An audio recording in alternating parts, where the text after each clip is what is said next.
Good morning from Panhandle Outdoors, America's only daily outdoor TV show. Your source for fishing, hunting, and information for folks who enjoy the great outdoors. Now sit back, relax. It's Panhandle Outdoors. Good morning, folks. Welcome to Panhandle Outdoors. I'm Winston Chester. Glad you're here this Friday morning. Got a great show lined up. Be giving some things away today. But first, let's take a look at our weather brought to us by Haney Technical Center at the corner of Baldwin and Highway 77. We're looking at a high today of 87, low of 74. It's been like that about all week long. Our water temperature remains around 87 degrees. I don't have your river readings this morning, but it's going to be like it was yesterday. The Apalachicola is low. So keep that in mind. As I talked about that last year when it got really low, about watching out for those stumps, those floating logs and everything. You got to really be careful. Don't be going wide open on the river. Unless, of course, you're a bass fisherman and you want to know one speed on bass fishing. I don't see how you guys do it all the time, but that's just the way it is. So anyway, let's go ahead and move on to our tide chart brought to us by Kent Forest Lawn. Low tide this morning at 8:25 and a high 11:45. So we finally got some movement in this week on the tidal flow. Tomorrow's tidal flow is going to be good. So you're going to have that low tide in the morning. You're going to be going out. If you like to fish out right there at daybreak, it'll be going out and then start coming in the rest of the day. So it looks like a good weekend to do some fishing. Our marine forecast will be coming out southwest at about 7. So that's going to take care of our weather. Let's go ahead and take a break and come back and give away some stuff.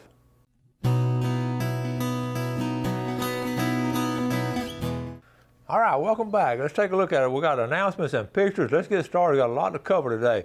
Don't forget the skeet shoot tomorrow up there at Hosford. Run up there and see Gator and all the guys and girls doing a really good deal, really good deed for the community. All right, the skeet shoot. Now, I mentioned this last week. Remember this moss, what we call deer moss or cladonia? I mentioned when I was walking, as a kid, I was fascinated with it. I'm still fascinated with it. And this guy here wrote some information, really cool information. I won't read the whole thing, but he was talking about, it's called deer moss, and it can, a lot of times, if it's on a big old tree, it's usually as old as the tree itself. And so that's that cladonia is what they call it. But I have that on my property. I know almost all of y'all have it. I've always been fascinated with it, and I always thought it'd be cool to have an Easter egg hunt in it. So I've never done that. But anyway, I just wanted to pass that on to you. I really don't. I avoid it. I don't try to step on it and smush it. I like for it to just keep growing. I sort of walk around it. I know some people walk right through it, but I try to walk around and just preserve it. I just thought it's pretty. All right, now, don't forget now, Tuesday, October 9th, we had Bill Dozier on here, the Wild Beast Feast, and I will be giving away some tickets to this later on today in the show. So be aware of that. It's going to be 5, start eating at 6, and the main event at 7. All right, she wanted to go somewhere expensive, so I took her to the fuel dock. Fortunately, the gas is going down a little bit, but it sure got expensive about a month ago.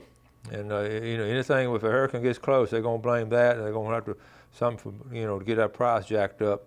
I a lot of times think that's not necessary. Fred Myers, our good red fishing buddy, Fred Myers went dove shooting. Now he did not shoot all those doves, okay, but they had a very good dove shoot, and Fred loves to hunt like that. That's a good dove shoot. I don't know where he went. Marcus Lee Parrish, one of our loyal viewers, he went. This is the second day. He got a limit on both days. The first day he got a nice limit, and the second day he got a nice limit. But and he hunted the third day. I don't know how he did on the third day. Good job, Marcus. One of my former students, sweet Lakeland Hutchison, loves to fish, and she's a good fisher girl. Look at her.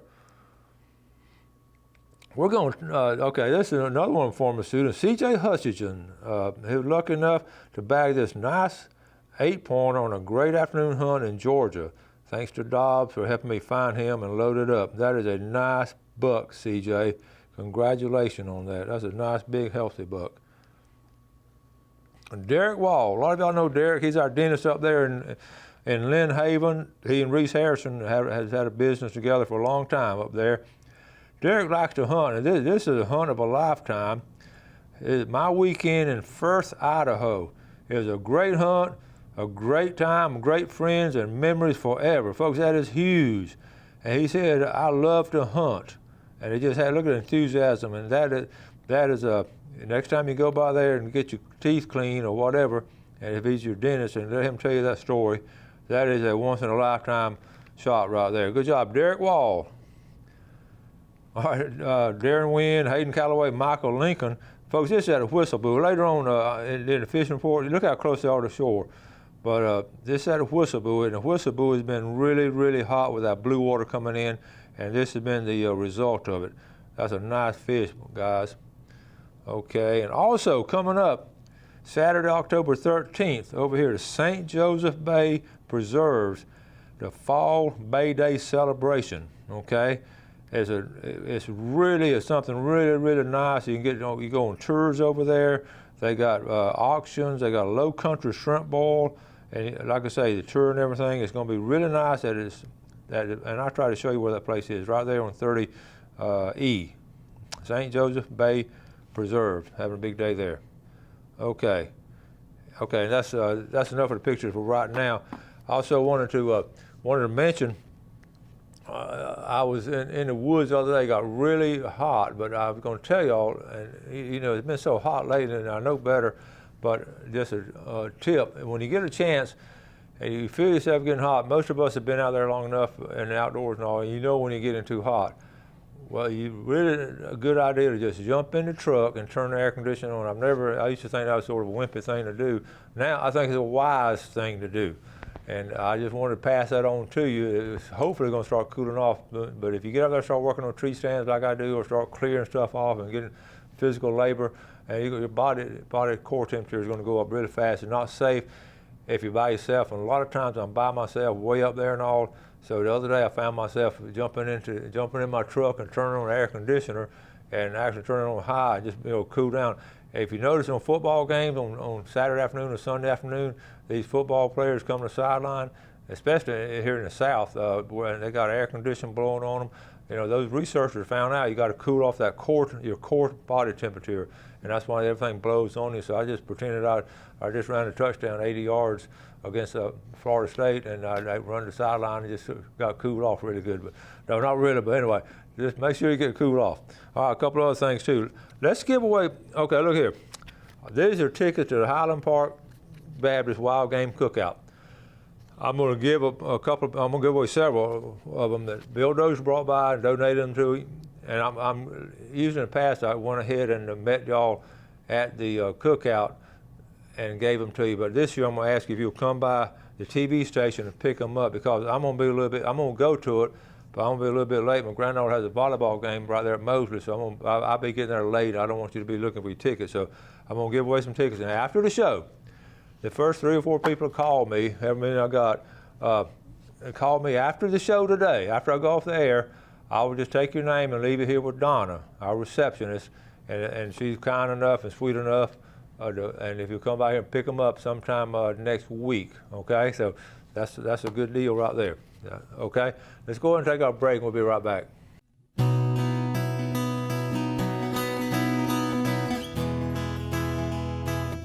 Okay, welcome back. Let's take a look at one thing I want to mention, though, before we go to this next thing.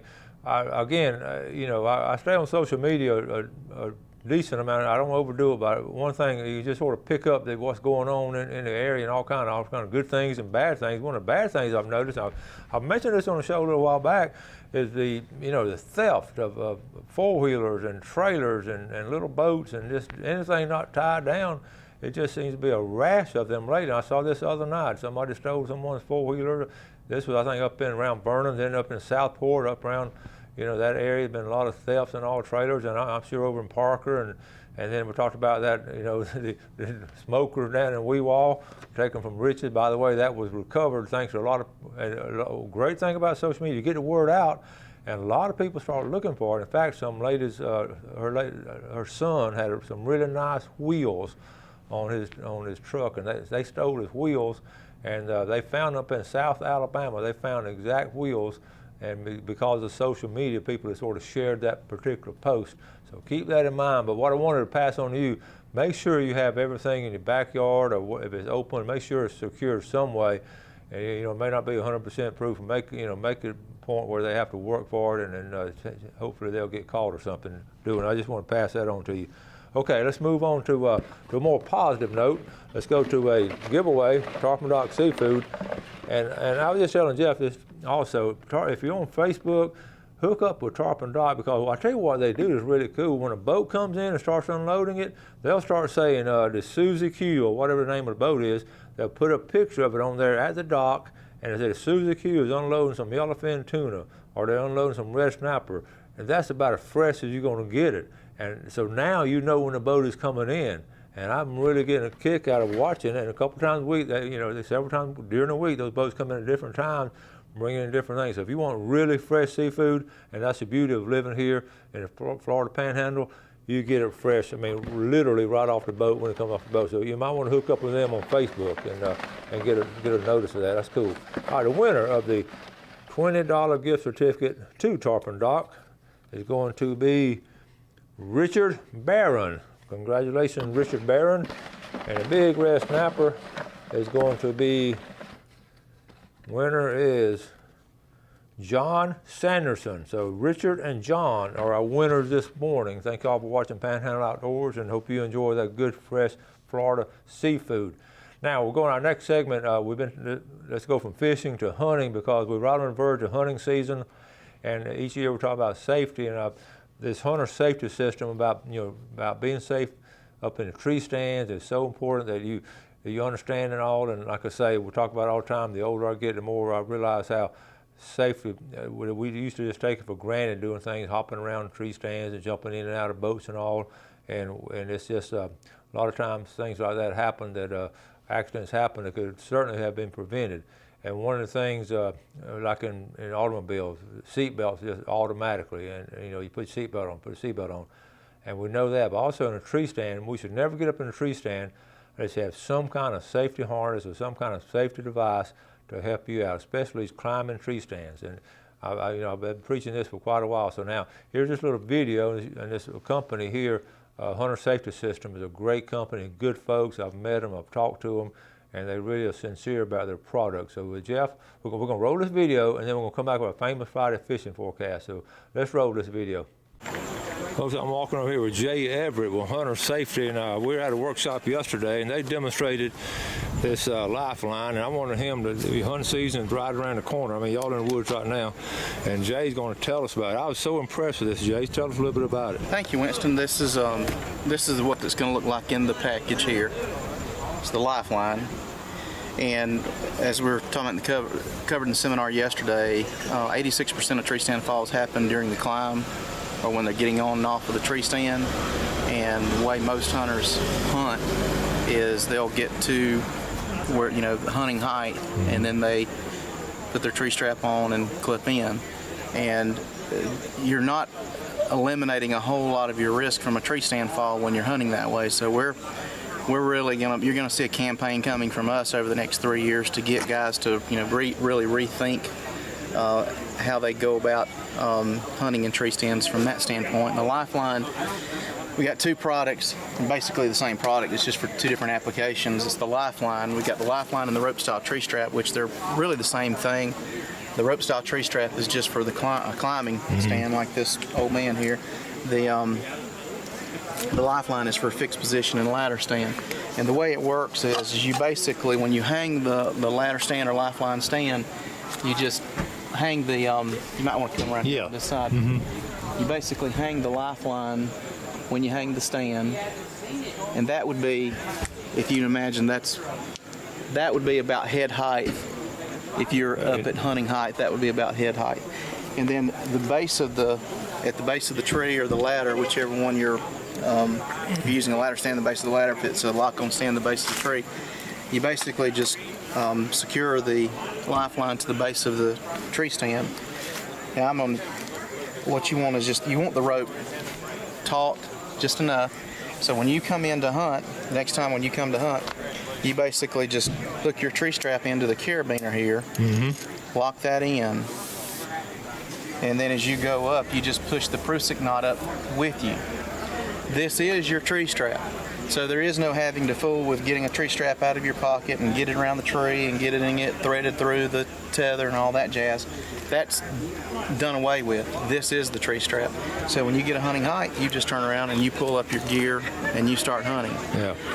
The key thing here is that it just keeps you from it. If you fall any time during the climb, if you're climbing up and you fall, the recovery is just a matter of just getting back on the ladder and you just keep on. It don't even interrupt your hunt, let alone interrupt your whole life the way a fall could. Right. And with a rope style tree strap, it's the same design, except you get into your climber, you clip on again here onto the carabiner, and with the rope style tree strap, the whole rope goes up and down with you the whole time so that you're connected.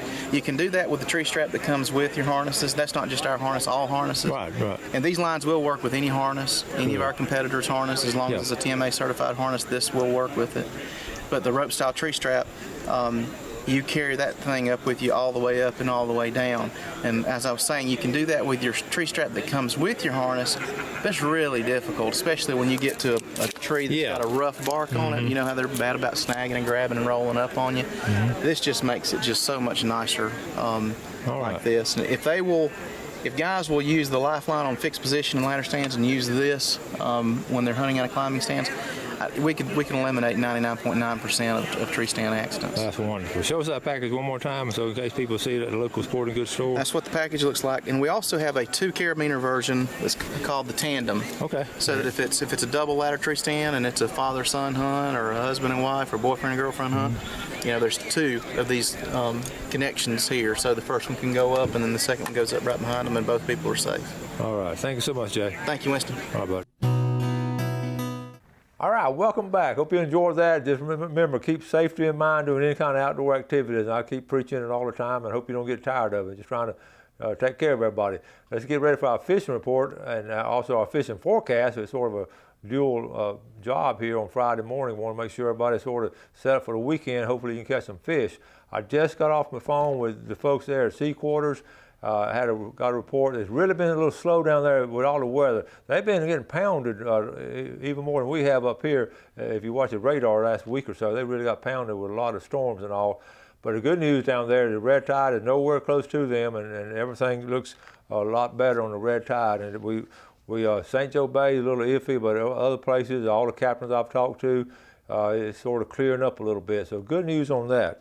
And remember, it's not in the freshwater river system. So let's get started. Speaking of river, I wrote down, the river is right. Just the old timers when they said the river is right, that means go fishing, especially over here at Apalachicola, where they're being below 2 foot, up in the sloughs. I mentioned this the other day about going fly fishing up in the sloughs. It's a great time of the year. I love the little BB bugs they've made over there in Weewall, and there's some good fly fishing here in the fall. So keep that in mind.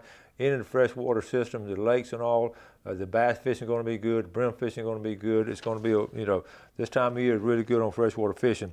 Go to Choctawhatchee Bay. On Choctawhatchee Bay, the report I've got, they've started to catch some, they're starting to gig some flounder in Choctawhatchee Bay, which is a good sign because once you see that, once they start gigging flounder, that means the water's clearing up and cooling off a little bit because we're going to talk a lot about floundering this year because really, personally, I'm going to be getting into it again like I used to, and I'm just excited about it. So Choctawhatchee Bay is looking good.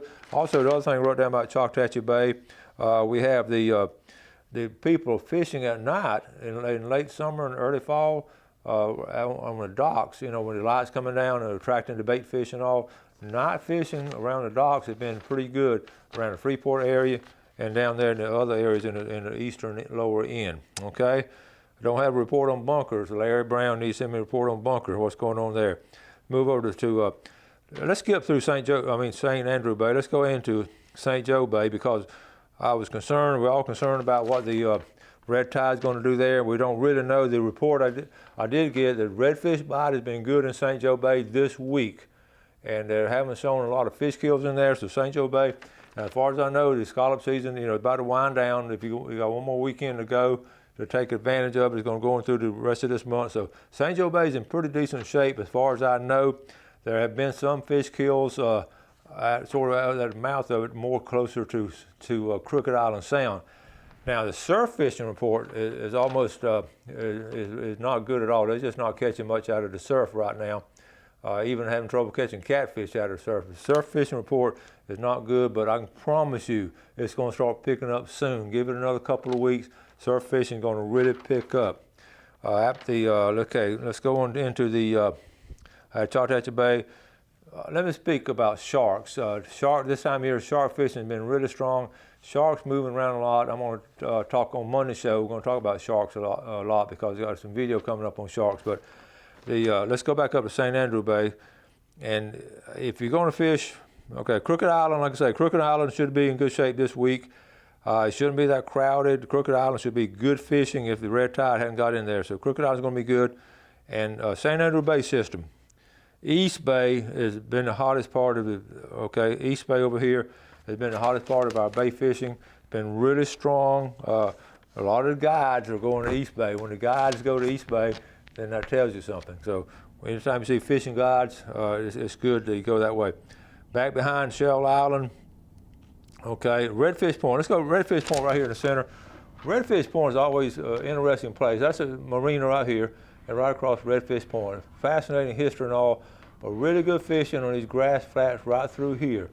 And then going on up to all the way up here following this is good grass flats and all. But St. Andrew Bay fishing is good. Coming out of Grand Lagoon, again you're going to start the red tide really hit this area pretty hard here. All this area right in here got hit pretty hard. So might be a little bit slow in here. Up in North Bay, West Bay. Let's get on up in here real quick. We're about to run out of time, but if I was going to fish this weekend, I'm going to show you exactly where I would go. Of course, I just put in a lot up here in Lynn Haven because it's right close to my house. I would come down and I would fish right in here first, okay, have the sun to my back, okay, and then I'd go across to Crooked Creek and Burnt Mill Creek, and then I'd come up through here to West Bay Point. This area right through here is where I would hit this weekend. That's personally what I would do. And not because there's like a great number of fish there, but it's just that convenient to my house. But it's just good fishing for me. So you have your favorite spots. It's going to be a good weekend to hit your favorite spots. Remember, our tide is coming, starting to come in. Okay, run out of time. Been a great week, and I want to ask y'all to you have a good weekend. Do some outdoor stuff and take some folks with you. Enjoy the outdoors, and always do something good for your fellow man. Be safe this weekend, and God bless.